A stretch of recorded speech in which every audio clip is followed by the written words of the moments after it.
Bapak boleh lihat kiri kanannya, kasih senyum boleh. Mau kasih duit lebih bagus kelihatannya. Saya juga mau kelihatan kasih duit lebih bagus. Apa kabarnya pada pagi hari ini? Bagaimana kabarnya pada pagi hari ini? Yes, luar biasa. Sudah 5 bulan sebetulnya Pastor, saya nggak berbicara di depan. Saya selalu bilang ada berapa yang nanya, saya lagi semedi dulu nunggu ilham dari atas. No enggak, saya mohon izin buat 5 bulan ini untuk nggak berbicara secara besar banyak seperti begini karena ada begitu banyak yang Tuhan sedang kerjakan dalam kehidupan kami sekeluarga. Dan kami bersyukur setiap kali saya didapetin tugas untuk berbicara, untuk khotbah atau untuk sharing kayak begitu. Selain biasanya kan kalau di mimbar seperti gini sebulan sebelumnya dari pastor, dari semua untuk berikan jadwal. Seringkali dalam sebulan tuh saya udah mulai untuk belajar, untuk mulai cari apa yang kelihatan, untuk mulai berdoa, apa yang ingin Tuhan sampaikan. Kemudian saya udah mulai untuk dengar-dengar khotbah. Dan yang paling sering adalah saya untuk mulai duduk diam, untuk mulai terbuka, untuk melihat Tuhan tuh bekerja kayak gimana sih. Lewat setiap situasi, lewat setiap keadaan, lewat setiap apapun yang terjadi dalam kehidupan. Dan seringkali, dan saya mendapati itu waktu-waktu di mana Tuhan seringkali berbicara. Dan saya meyakini bahwa firman Tuhan bukan sekedar yang kita tahu di kepala, tapi apa yang kita alamin dalam kehidupan kita sehari-hari. Itu punya powerful impact, itu punya pengaruh yang luar biasa. Hari ini tepat seminggu sebetulnya, papa mertua saya dipanggil kembali ke rumah Bapa di sorga. Jadi kami atas nama keluarga besar juga mengucapkan terima kasih banyak buat Pastor Arif, buat majelis, semua rekan-rekan pastoral, semua tim, dan semua GSJ Bethlehem yang sudah memberikan support, memberikan perhatian, memberikan doa, memberikan kekuatan, memberikan penghiburan buat kami sekeluarga dan keluarga besar. Dan kami bersyukur, itu sebabnya 5 bulan ini kami sedang mengurus tentang kesehatan beliau, dari beliau sakit sampai kemudian beliau meninggal minggu yang lalu. Kalau saudara tanya kesedihannya masih ada, masih. Kedukaannya masih ada, masih. Saya mengenal beliau 15 tahun, istri saya hidup bersama selama 39 tahun dengan beliau. Ibu mertua saya 46 tahun lebih bersama dengan dia dan ini baru seminggu. Masih ada kedukaan, masih ada kesedihan, saya yakin masih ada kedukaan karena itu nggak bisa hilang dengan begitu aja. Tapi kedukaan kita bukan karena kedukaan sekedar kehilangan, tapi di tengah kedukaan yang paling penting adalah kami tahu kami punya pengharapan dalam Tuhan. Yes, itu aja. Berduka ya nggak masalah sih, tapi kami tahu makanya Yesus berkata gini, berbahagialah orang yang berduka cita karena mereka akan dihiburkan. Bagaimana saya tahu bahwa penghiburan Tuhan adalah penghiburan yang menguatkan, bukankah ketika kita berada dalam situasi yang duka cita, Tuhan hadir dengan penghiburannya. Teman-teman gereja, teman-teman life group hadir dengan penghiburannya. Itu yang membuat kami berbahagia walaupun kami berduka cita. Dan seringkali kita kenal sebuah frase, sebuah kalimat yang berkata, biarlah waktu yang akan memulihkan setiap luka dan setiap kedukaan. Saya harus beritahu bahwa saudara, waktu enggak punya kuasa untuk memulihkan luka saudara loh. Hey. Waktu enggak punya kuasa untuk memulihkan luka-luka batin kita. No. Semakin lama saudara misalnya terluka 10 tahun yang lalu dan saudara berpikir bahwa waktu akan memulihkan luka saudara, saya harus beritahu, semakin lama saudara buka itu luka tanpa saudara obatin, kebusukannya, buruknya, kesakitannya akan jauh lebih besar pengaruhnya dalam kehidupan kita. Karena waktu memang enggak ditentukan untuk memulihkan kehidupan kita loh. Cuman Tuhan yang punya kuasa untuk memulihkan kehidupan saya dan saudara. Bukannya waktu, Tuhan bisa pakai waktu tapi bukannya waktu. Makanya kalau saudara punya luka 10, 20, 30 tahun yang lalu jangan dibiarin sambil berkata bahwa nanti waktu akan memulihkan. No, waktu gak akan pernah pulihkan itu. Tapi Tuhan yang akan pulihkan luka saudara. Tuhan yang akan memulihkan semua kedukaan saudara. Tuhan yang akan yang Alkitab berkata gini, sama seperti gembala itu yang membebat dombanya. Demikian juga Tuhan Bapa kita yang baik yang akan memulihkan luka-luka yang terjadi dalam kehidupan kita. Pagi hari ini sementara kita juga terbuka pada Tuhan, izinkan dia juga berbicara dalam kehidupan kita semua. Ibrani pasal yang ke-13, ayat yang ke-15. Hari ini berbicara mengenai your word is your worship. Perkataan saudara adalah penyembahan saudara. Ibrani pasal yang ke-13. Ayat yang ke-15. Sebab itu marilah kita oleh dia senantiasa mempersembahkan korban syukur kepada Allah, yaitu ucapan bibir yang memuliakan namanya. Sekali lagi, sebab itu marilah kita oleh dia senantiasa mempersembahkan korban syukur kepada Allah, yaitu ucapan bibir yang memuliakan namanya. Yang menarik adalah gini, ayat ini berkata gini, kita mempersembahkan korban syukur kepada Allah, lewat ucapan bibir yang memuliakan namanya. The first thing, hal pertama yang untuk orang tahu bahwa kita adalah orang yang mempersembahkan korban syukur adalah dari ucapan bibir yang memuliakan namanya. Itu part pertama, itu bagian pertama. Kalau saudara mau tahu bahwa saudara adalah orang yang bersyukur, saudara perlu cek apa yang keluar paling pertama dalam mulut kita. Apa yang keluar paling pertama dari bibir kita, dari mulut kita. Karena penulis Ibrani katakan untuk mempersembahkan korban syukur kepada Tuhan, yaitu ucapan bibir yang memuliakan namanya. Itu bukan berarti kalau ucapan bibir memuliakan namanya, kalau saudara kesandung atau saudara jatuh, kemudian saudara berkata haleluya, belum tentu juga. Bukan artinya saudara gitu. Saudara kalau misalnya ada tanya seorang bapak lapar, terus karena ini untuk mengetahui ini, puji Tuhan. Bapak udah makan? Haleluya. Kan bingung kita nanyanya, dia apa lapar. Terus kemudian kalau kita tinggalin, bapaknya kemudian teriak, dalam nama Yesus kembali, gua belum makan ternyata. Kan sebetulnya tinggal ngomong aja, kalau belum makan ya belum makan ibaratnya. Nah ucapan bibir bukan seperti begitu. Bukan ucapan bibir memuliakan Tuhan, kemudian saudara batuk berkata puji Tuhan.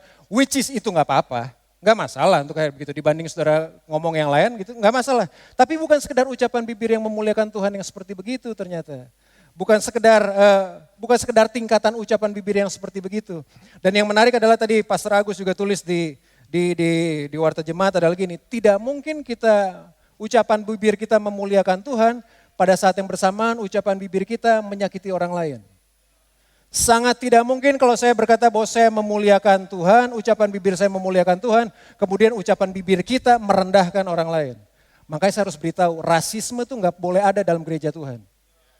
Gak pernah boleh ada. Harusnya gereja adalah orang yang pertama, lembaga pertama yang bilang bahwa rasisme itu memang gak diperbolehkan di muka bumi ini. Kenapa? Karena Tuhan menciptakan semua manusia sama. Waktu saudara berkata saudara memuliakan Tuhan dan saudara menjelekkan orang lain, saudara sedang bukan menyembah Tuhan yang benar loh jangan-jangan.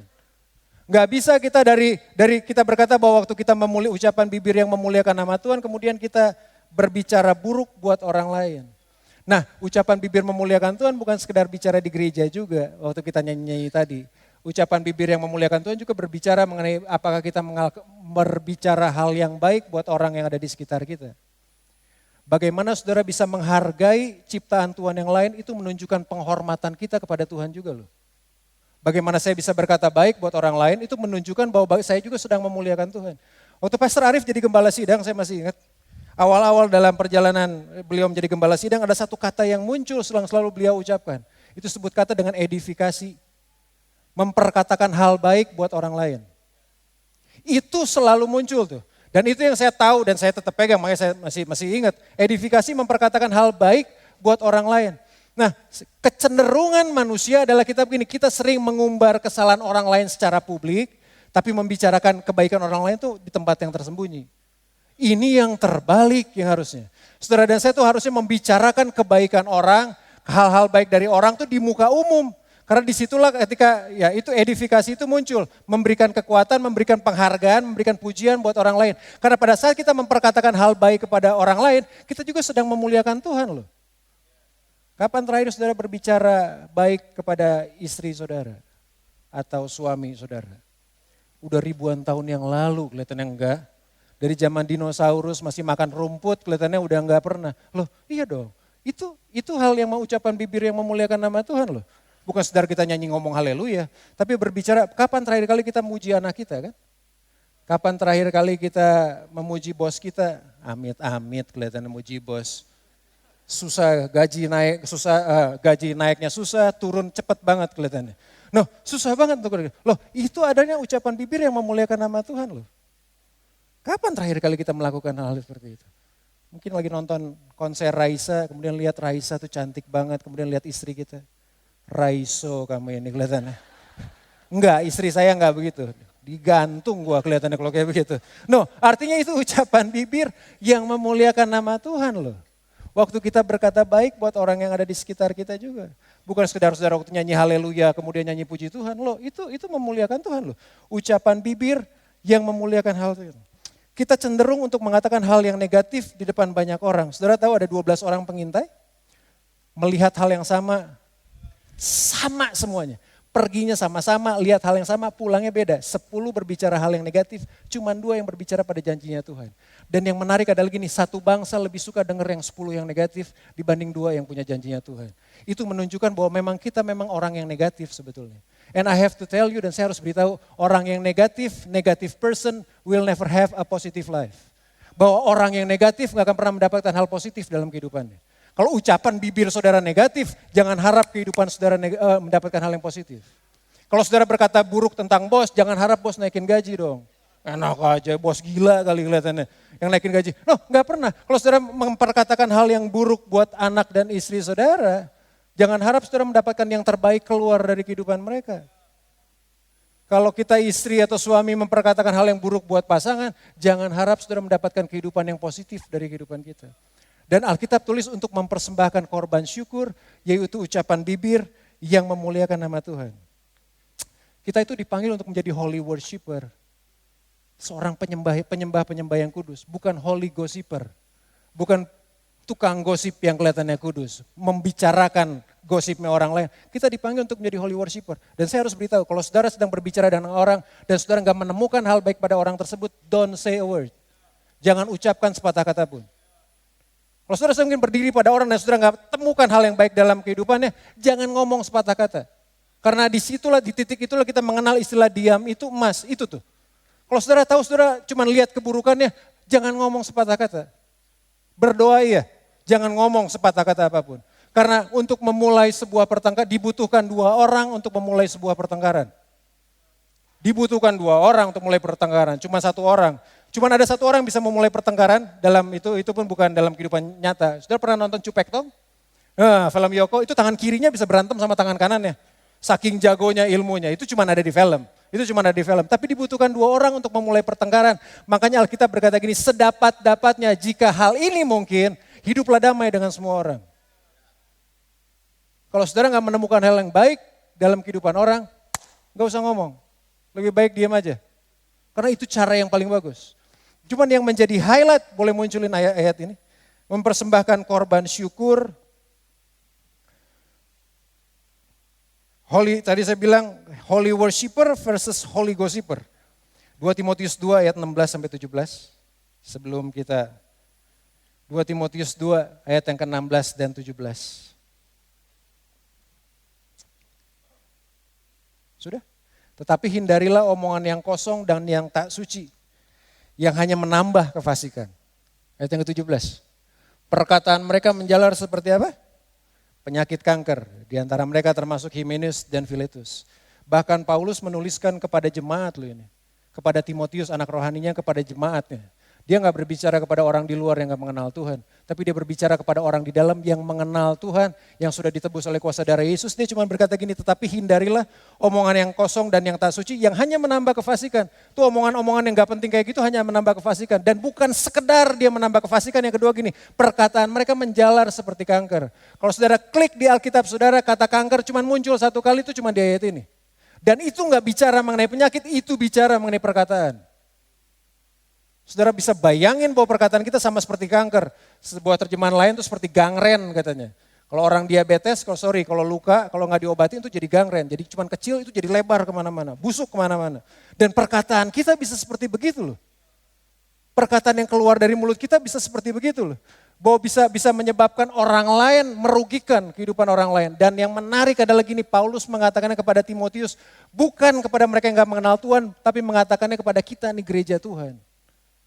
Hindarilah omongan yang kosong dan yang tak suci yang hanya menambah kefasikan. Perkataan mereka menjalar seperti kanker. Hati-hati dengan apa yang keluar dari ucapan bibir kita, dari ucapan kita. Karena ucapan kita itu menunjukkan siapa yang ada di dalam kita loh. Apa yang ada di dalam hati kita. Dan yang menarik sebetulnya dari ayat Ibrani 13 tadi, yang harusnya menjadi garis bawah adalah, boleh muncul Ibrani 13. Sebab itu marilah kita oleh Dia senantiasa mempersembahkan korban syukur kepada Allah, yaitu ucapan bibir yang memuliakan nama. Yang jadi highlight sebetulnya adalah kata senantiasanya tuh. Bukan sekedar mempersembahkan korban syukur kepada Tuhan. Kalau kata senantiasa dihilangin, sebab itu marilah kita oleh Dia, gak ada senantiasa mempersembahkan korban syukur kepada Allah. Artinya kalau saya lagi banyak duit, saya bisa dong persembahkan korban syukur kepada Tuhan. Tapi kalau lagi gak ada duit, Boleh-boleh aja dong nggak mempersembahkan korban syukur kepada Tuhan. Tapi kata ini muncul. Ini yang menjadi highlight dari ayat ini sebetulnya. Ini yang menjadi garis bawah dalam kehidupan kita semua bahwa kata senantiasa mempersembahkan korban syukur kepada Allah. Senantiasa itu punya pengertian selalu. Senantiasa itu artinya selalu, always, tidak pernah never. Konsisten terus, bahkan bahasa Inggrisnya berkata continually terus. Dengan kata lain Tuhan menginginkan gini, bahwa kehidupan mempersembahkan korban syukur kepada Tuhan itu enggak berdasarkan situasi yang kita alamin. Enggak berdasarkan keadaan yang kita hadapi. Kalau keadaan lagi susah kalau keadaannya senang kita bisa mempersembahkan syukur. Kalau keadaan susah kita nggak mempersembahkan syukur. No, enggak. Senantiasa mempersembahkan korban syukur. Itu yang harusnya menjadi highlight dalam kehidupan kita semua. Bahwa Tuhan kepengen dalam setiap situasi yang kita hadapi, dalam setiap keadaan yang kita hadapi, dalam setiap pergumulan yang kita hadapi, kita bisa melihat kebaikan Tuhan dari situasi yang sulit sekalipun. Dengan kata senantiasa itu tadi loh. Senantiasa mempersembahkan syukur kepada Tuhan, yaitu ucapan bibir yang memuliakan namanya. Walaupun mungkin saudara bisnis lagi rugi, itu tetap kita bisa mempersembahkan syukur kepada Tuhan. Amin. Ditinggal pacar, ditinggal apapun, kita tetap bisa mempersembahkan korban syukur. Ketika anak off the course, anak gak berjalan sesuai dengan apa yang kita inginkan, kita tetap bisa mempersembahkan korban syukur. Nah yang menarik ya, munculin lagi tolong ayatnya. Bagaimana kita bisa senantiasa mempersembahkan syukur kepada Tuhan? Sebab itu, marilah kita oleh Dia. Kalau saudara mengucap syukur karena keadaan, kalau keadaannya berubah, pengucapan syukur saya dan saudara akan berubah. Kalau kita hanya bergantung pada situasi yang ada di dunia, keadaan-keadaan yang kita hadapi, kalau kita lagi kaya kemudian kita mengucap syukur, kalau lagi miskin saudara akan mengutuki Tuhan. Kalau hanya berdasarkan keadaan, kalau hanya berdasarkan jabatan, kalau hanya berdasarkan apa yang ada di dunia ini. Tapi Alkitab kita ini, sebab itu marilah kita oleh Dia. Bahwa kenapa kita bisa orang-orang yang bisa senantiasa mengucap syukur kepada Tuhan, bukan karena kekuatan kita, bukan karena kehebatan kita, bukan karena kekayaan kita, tapi karena Tuhan.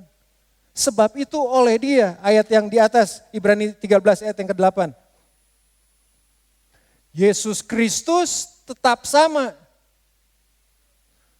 Baik kemarin maupun hari ini dan sampai selama-lamanya. Itu waktu ayat yang tadi yang kita baca, sebab itu marilah kita oleh Dia, senantiasa mempersembahkan korban syukur, oleh Dia itu dijelasin di ayatnya. Kenapa oleh Dia kita bisa mempersembahkan syukur? Karena Yesus Kristus tetap sama. Saudara pikir Tuhan berubah hanya karena dunia berubah? No, saudara pikir Tuhan berubah hanya karena saudara sakit kanker stadium 4, kemudian sorga ketakutan gitu? Enggak, kesulitan, ketakutan, apapun juga enggak bisa mengubahkan Tuhan. Dia tetap Tuhan yang besar kok. Dia tetap Tuhan yang hebat kok, dia tetap Tuhan yang berkuasa kok. Kalaupun mungkin saudara murtad tinggalin Tuhan, kemudian Tuhan ketakutan di surga. Enggak berubah Tuhan kita. Yesus Kristus tetap sama, baik kemarin maupun hari ini dan sampai selama-lamanya. Itu yang saya selalu katakan buat diri saya dan diri keluarga kami. Bahwa yang perlu diingat dari peristiwa masa lalu bukanlah luka yang timbul di peristiwa masa lalu, tapi kebaikan Tuhan di masa lalu. Bagaimana saya ditolong Tuhan di masa lalu. Itu yang harusnya kita pegang. Kenapa? Karena Yesus Kristus tetap sama kok. Kalau Yesus Kristus tetap sama, mau hidup bagaimanapun hancur kayak gimana pun, Yesus Kristus tetap sama dan saya bisa senantiasa mempersembahkan korban syukur kepada Tuhan. Kita enggak berhidup berdasarkan keadaan yang kita alamin. Enggak, kita hidup berdasarkan ada Tuhan yang sedang pegang kehidupan saya dan saudara loh. Hello? Ada Tuhan yang sedang pegang kehidupan saudara dan saudara. Kalau Tuhan enggak pegang kehidupan kita hari ini, saudara enggak mungkin bernafas pagi ini. Enggak mungkin. Gak mungkin. Saya mendapati begini, semakin orang menyadari bahwa hidupnya adalah anugerahnya Tuhan. Semakin ada orang yang menyadari bahwa hidupnya adalah benar-benar berkat anugerah pemberian Tuhan, semakin mudah orang itu untuk bersyukur. Semakin saya menyadari bahwa hidup ini benar-benar anugerah daripada Tuhan, hidup ini benar-benar karunia daripada Tuhan, harusnya gue mati kemarin, harusnya gue mati. Dan kita menyadari bahwa saya sangat-sangat benar-benar hidup ini adalah anugerah Tuhan, itu orang tersebut adalah orang yang sangat mudah untuk bersyukur. Kalau saudara menemukan orang itu adalah ada satu orang yang sukar untuk bersyukur, jangan-jangan orang itu enggak menerima kasih karunia Tuhan dalam kehidupan. Loh, untuk kita buka mata, telinga, bisa mata berkedip. Bayangin kalau mata saudara nggak bisa ngedip sekarang 1 menit. Kelilipan kelihatannya. Kelilipan kemana-mana. Loh itu alasan, itu berarti kita tuh nggak punya kuasa buat kehidupan kita. Ada pribadi lebih besar dari hidup kita yang sedang pegang hidup kita loh. yang namanya Tuhan. Dan itu sebabnya Ibrani berkata gini, Kristus, Yesus Kristus tetap sama. Dulu, sekarang, sampai selama-lamanya. Itu yang menjadi dasar pengucapan syukur kita, ucapan bibir yang memuliakan nama Tuhan. Based on kebaikan Tuhan dalam kehidupan saya. Semakin saya menyadari bahwa hidup ini adalah anugerah daripada Tuhan. Semakin saya menyadari bahwa Yesus yang sudah mati di kayu salib dan hidup buat saya. Semakin saya menyadari bahwa langkah kehidupan saya adalah anugerah daripada Tuhan. Semakin mudah untuk saya bersyukur kepada Tuhan. Semakin mudah untuk ucapan bibir memuliakan nama Tuhan itu gak perlu lagi diajarin, gak perlu lagi disuruh, gak perlu lagi diminta. Udah selalu berbicara, udah selalu sangat mudah untuk hal seperti begitu. Oleh Dia, oleh karena Kristus, kita menyadari anugerah Tuhan, kita menjadi orang yang sangat bersyukur dalam kehidupan. Kesulitan gak akan mendewasakan saya dan saudara. Oh enggak, masalah gak akan pernah mendewasakan kita. Saya suka Edwin Louis Cole itu sebelum tulis itu. Kesulitan tidak akan pernah mendewasakan kita, kesulitan hanya akan menunjukkan siapa kita sebenarnya. Waktu saudara berhadapan dengan kesulitan, the real you, siapa saudara sebenarnya akan muncul. Ketika kita berada dalam lembah yang paling gelap, siapa saya dan saudara akan muncul di sana. Masalah memang gak akan pernah mendewasakan kita, tapi respon kita waktu kita berhadapan dengan masalah, apakah saudara mau menaikkan syukur kepada Tuhan, atau justru menetapkan mengeluh dalam kehidupan, berkeluh kesah dalam kehidupan. Orang Israel tuh banyak berhamburan mati di padang gurun. Bukan karena apapun juga, tapi karena mereka mengeluh dalam kehidupan mereka ketika Tuhan tuntun mereka keluar daripada Mesir. Tempat kita bukan di padang gurun matinya. Tempat kita di tanah perjanjian. Itu sebabnya sementara kita berjalan dari dunia ini menuju pada tanah perjanjian, miliki attitude bahwa gini, adalah Tuhan yang membuat saya hidup, adalah Tuhan yang memberikan saya kekuatan untuk menjalani kehidupan. Sementara kita menjalani kehidupan, kita mempersembahkan korban syukur, ucapan bibir yang memuliakan nama Tuhan. Bukan sekedar ucapan bibir berkata tentang Tuhan, tapi berbicara hal yang positif buat orang-orang yang ada di sekitar kita. Orang yang menyadari bahwa hidupnya adalah anugerah Tuhan akan menjadi semakin orang yang sangat bersyukur dalam kehidupan kita. Munculin lagi tadi ayatnya, sorry. Karena pengharapan kita memang bukan dari dunia. Pengharapan kita datangnya daripada Tuhan. Bukan, Ibrani pasal 13 ayat yang ke-15. Sebab itu marilah kita oleh Dia senantiasa mempersembahkan korban syukur kepada Allah, yaitu ucapan bibir yang memuliakan namanya. Korban syukur kita berlandaskan bahwa Tuhan hanya karena Tuhan, bukan karena keadaan. Ya, sebab itu marilah kita. Saya suka kata itu marilah kita. Itu sama seperti itu sebuah ajakan, himbauan buat kita gereja. Mari dong. Membuat sebuah pilihan. Itu sama seperti Musa ditulis di Ulangan pasal yang ke-28. Ayat yang Ulangan 28 tadi.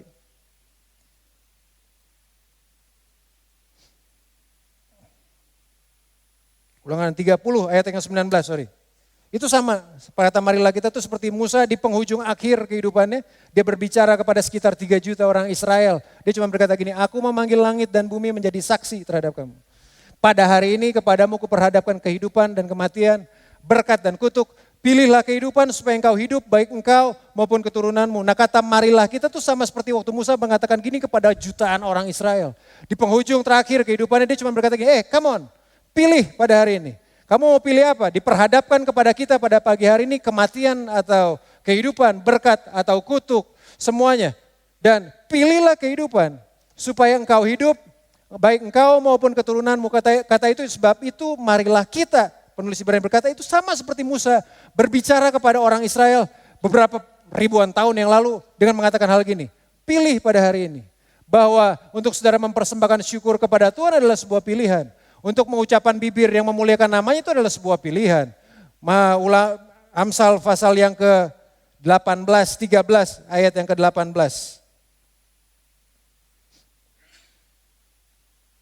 Perkataan dari Salomo.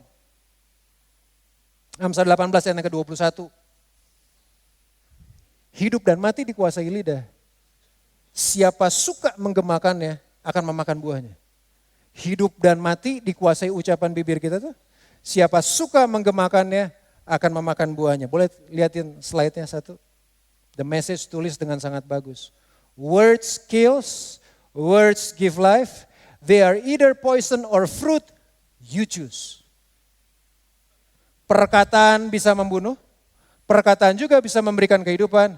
Perkataan bisa menjadi racun, Tapi perkataan juga bisa menjadi dua buah, you choose. Saudara pilih. Dan Alkitab tulis hidup dan mati dikuasai lidah. Apa yang keluar dari ucapan bibir saudara, dari ucapan mulut saudara, apapun juga yang keluar daripada itu adalah sebuah pilihan saudara sedang memilih kehidupan atau kematian. Hari ini kita sedang berbicara life is better together. Hidup adalah hidup bersama-sama. Enggak mungkin saya bisa mengatakan hal yang baik buat orang di sekitar saya kalau saya enggak bisa mengatakan hal yang baik buat diri saya. Enggak akan mungkin saya bisa berbicara hal yang baik buat teman-teman saya yang ada di sekeliling kalau saya enggak pernah berbicara baik buat kehidupan saya. Itu sebabnya Paulus berkata biarkan Kristus itu mengerjakan di dalam hati saya dan saudara lebih dulu. Kalau saya enggak bisa berbicara hal baik buat diri saya, ngapain saya harus berbicara hal baik buat orang lain? Itu sebabnya Tuhan akan mengerjakan hati saya dan saudara dulu. Ucapan bibir yang memuliakan namanya itu bicara personal tuh. Bicara pribadi dan dia mau itu kita lakukan lebih dahulu. Ketika itu kita lakukan baru ketika kita hidup sama-sama dalam komunitas kita bisa memberi kekuatan bagi orang di sekitar kita. Ucapan bibir yang memuliakan namanya. Orang yang Ibrani yang 13 ayat yang ke-16 saya akhiri di sini. Kelihatannya udah selesai. Ibrani 13 ayat yang ke-16. Ibrani 13 ayat yang ke-16. Oh ini dulu aja, gak apa-apa, sorry yang ke-15 kita bereskan aja. Sebab itu marilah kita oleh dia senantiasa mempersembahkan korban syukur kepada Allah, yaitu ucapan bibir yang memuliakan namanya. Belum beresnya sampai di sini, ayat yang ke-16. Janganlah kamu lupa berbuat baik, selalu dibilang gitu. Dan janganlah kamu lupa berbuat baik dan memberi bantuan, sebab korban-korban yang demikianlah yang berkenan kepada Tuhan. Kasih contoh. Kalau ini your word, kalau ini perkataan saudara, dan ini penyembahan saudara kepada Tuhan, in between di tengah-tengahnya ada yang disebut dengan perbuatan. Kalau ini perkataan saudara, ucapan bibir yang memuliakan nama Tuhan, dan ini penyembahan saudara kepada Tuhan, di tengah-tengahnya ada yang disebut dengan perbuatan. Orang yang berkata baik, belum tentu dia berbuat baik. Orang yang berkata baik memang belum tentu berbuat baik, tapi orang yang berbuat baik sudah pasti dia berkata baik. Orang yang berkata baik memang belum tentu dia melakukan berbuat. Orang yang berkata baik belum tentu dia berbuat baik, tapi orang yang berbuat baik selalu berkata baik. Karena perkataan adalah benih dari perbuatan. Kalau saudara airin itu benih ditanam terus, saudara pupuk terus-terusan dengan perbuatan baik, ujung-ujungnya perbuatan saudara menjadi penyembahan di hadapan Tuhan. Dunia ini gak butuh sekedar perkataan kita, dunia ini butuh perbuatan baik kita. Dan perbuatan baik itu dimulai dari memperkatakan hal yang baik dari kehidupan kita. Apalagi sekarang kita sedang berbicara dalam komunitas gereja, mengatakan hal yang baik dalam kehidupan kita. Hidup dan mati kita dikuasai oleh lidah, betul. Tapi juga perbuatan baik kita yang Tuhan inginkan untuk kita lakukan dalam kehidupan. Karena Alkitab tulis ini, korban-korban yang demikian yang berkenan kepada Tuhan. Bukan sekedar uang saudara loh. Bukan saudara-saudara nyanyi kemudian saudara nangis. Tapi ketika perkataan baik ditambah dengan perbuatan baik, itu menjadi penyembahan di hadapan Tuhan. Yang tersalib di kayu salib yang namanya Yesus Kristus, dia bukan sekedar berkata baik untuk dia dalam hidup dalam dunia. Tapi dia berbuat baik dalam kehidupannya sampai dia terpaku di kayu salib. Itu sebabnya kehidupannya memberi pengaruh begitu banyak orang. Karena bukan sekedar perkataan yang berbicara, tapi perbuatan baik yang menuntun dia ke Kalvari yang berbicara. Penyerahan dia kepada Tuhan, penyembahan dia kepada Tuhan. Penyembahan bukan sekedar lewat perkataan, tapi penyembahan harus disertai dengan perbuatan. Dengan kehidupan. Karena di sanalah Alkitab tulis korban-korban yang demikian yang berkenan kepada Tuhan. Korban-korban yang seperti begini nih yang menyukakan hatinya Tuhan. Hal-hal seperti begini nih yang menyenangkan hati Tuhan. Di hadapan kita ada meja perjamuan loh. Di hadapan kita memperingati tentang kematian Tuhan Yesus. Dan Yesus datang ke dunia bukan sekedar dia berkata baik, tapi dia berbuat baik. Dan saya harus beritahu, perbuatan baik itu selalu menyentuh kehidupan orang. Gak ada satupun pemerintah negara dimanapun juga yang melarang warganya berbuat baik. Gak ada satupun. Dan perbuatan baik itu selalu menyentuh kehidupan begitu banyak orang. Dan selalu berbicara yang baik ditambah dengan perbuatan yang baik, itu harusnya menjadi penyembahan kita kepada Tuhan. Itu yang harusnya menjadi worship kita yang sesungguhnya kepada Tuhan. Between your word and your worship, ada di tengah-tengahnya ada perbuatan baik kita. Mari GSJ Bethlehem, mari biar kita sama-sama pada pagi hari ini untuk kembali lagi untuk diingatkan bahwa kita memang ditentukan untuk berkata yang baik. Ucapan bibir yang memuliakan nama Tuhan. Tapi jangan lupa bahwa perbuatan baik saya dan saudara juga ditunggu oleh orang-orang yang ada di luar sana. Perbuatan baik saya dan saudara juga yang akan, Alkitab tulis gini, korban-korban yang seperti begini nih. yang menyenangkan hatinya Tuhan. Kalau saudara mau hidup menyenangkan hati Tuhan, berkata baik, berbuat baik, itu adalah penyembahan kita yang sejati di hadapan Tuhan. Amin. Mari kita datang pada Tuhan pada pagi hari ini. Sambil saudara mempersiapkan diri saudara untuk perjamuan suci. Untuk kembali mengingat bahwa Tuhan yang kita sembah adalah Tuhan yang baik. Salah satu karakteristik daripada Tuhan disebut bahwa dia adalah Tuhan yang baik. Bukan jadi karena kita adalah orang-orang yang menyembah Tuhan yang baik, harusnya karakteristik itu juga menempel pada kita bahwa kita adalah orang-orang yang bukan sekedar berkata baik, tapi berbuat baik dalam kehidupan. Mari bangkit berdiri sama-sama sebelum kita masuk dalam perjamuan suci. Kita nyanyikan lagu itu sama-sama. Thank you Jesus. Mari ngambil waktu beberapa saat saudara. Sebelum kita mengambil perjamuan, mengingat akan segala kebaikan Tuhan. Biar ucapan bibir yang memuliakan nama Tuhan dalam setiap situasi kehidupan. Karena kita tahu kita memiliki Tuhan yang baik dalam kehidupan. Terima kasih Tuhan Yesus.